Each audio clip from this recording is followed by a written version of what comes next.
안녕하십니까. 사주상담가 이기호입니다. 살아있는 인생 이기호의 사주 분석 시간입니다. 오늘은 46세 미혼 여성인데요. 이분이 사람은 상당히 좋다고 합니다.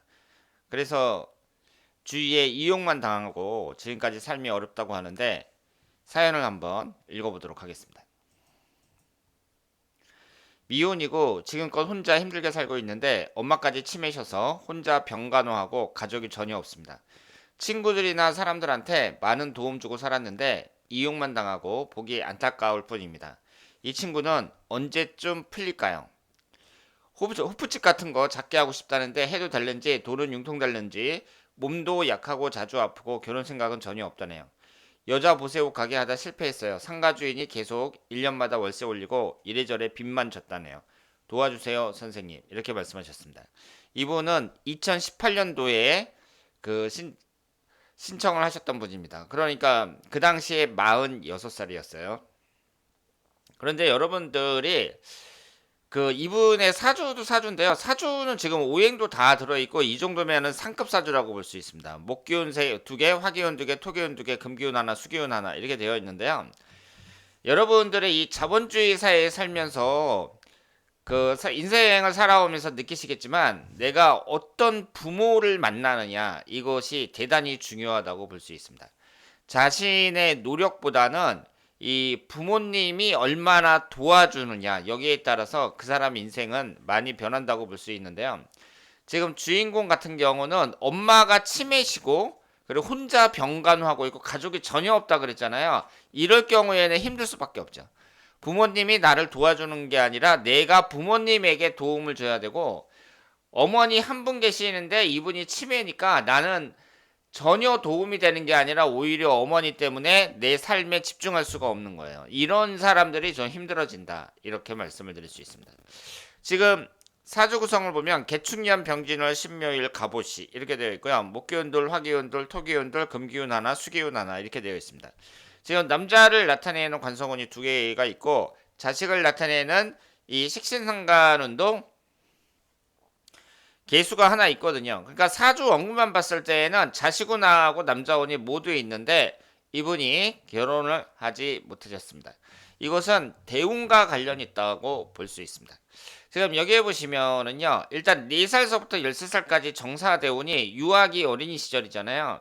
이때 관살이 너무 강하게 들어오면서 위아래로 관살만 들어오니까 이 대운이 좋다고 볼 수가 없고 그리고 24살서부터 33살까지 위아래로 기미대운이 토기운이 들어오는데 여기에서 토기운을 기신으로 봐야겠죠. 그리고 34세서부터 53세까지 금기운이 들어옵니다. 이 금기운은 용신운이에요. 그런데 하필이면 지지가 묘목이기 때문에 묘신원진 묘유충 이렇게 됩니다.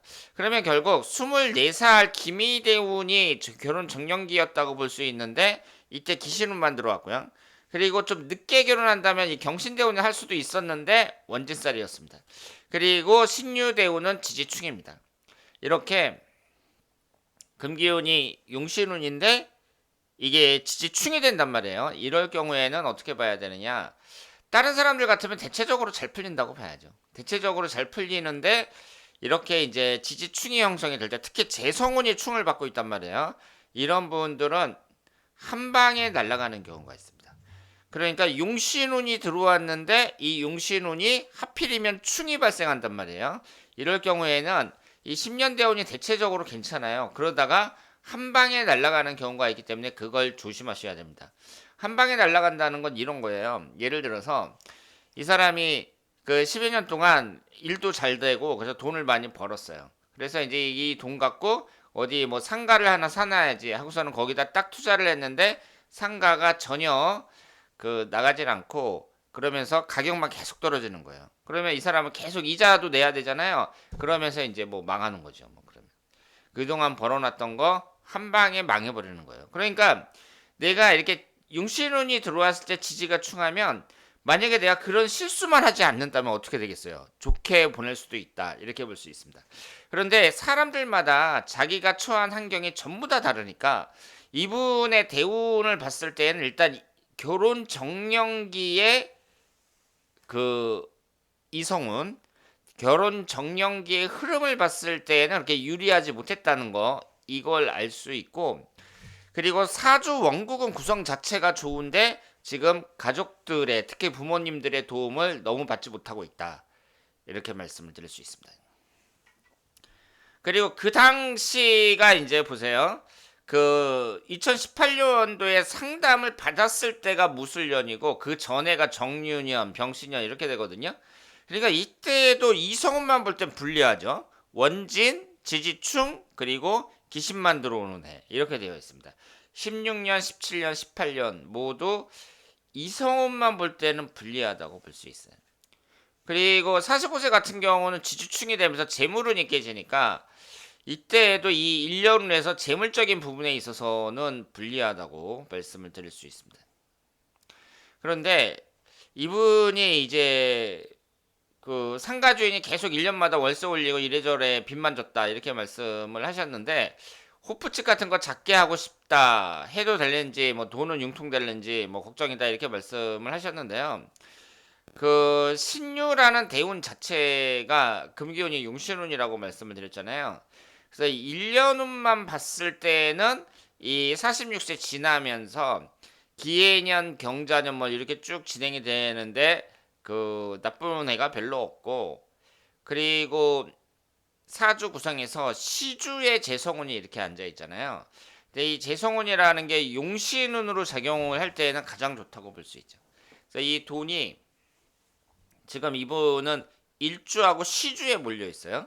그러니까 내가 중년 이후에 돈을 벌 가능성이 더 높다, 이렇게 볼 수 있습니다. 대운의 흐름을 보더라도 이 초년기에 들어온 이런 운보다는 이 중년 이후에 들어오는 이런 수기운이라든가 목기운이라든가 이런 게 더 낫다고 봐야죠.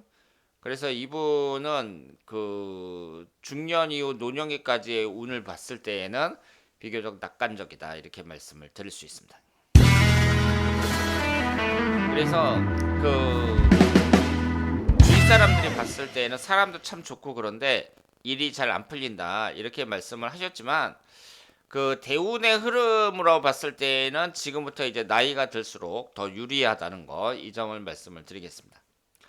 그리고 이제 마지막으로 제가 2024년 1월 7일 이번 주 일요일이죠.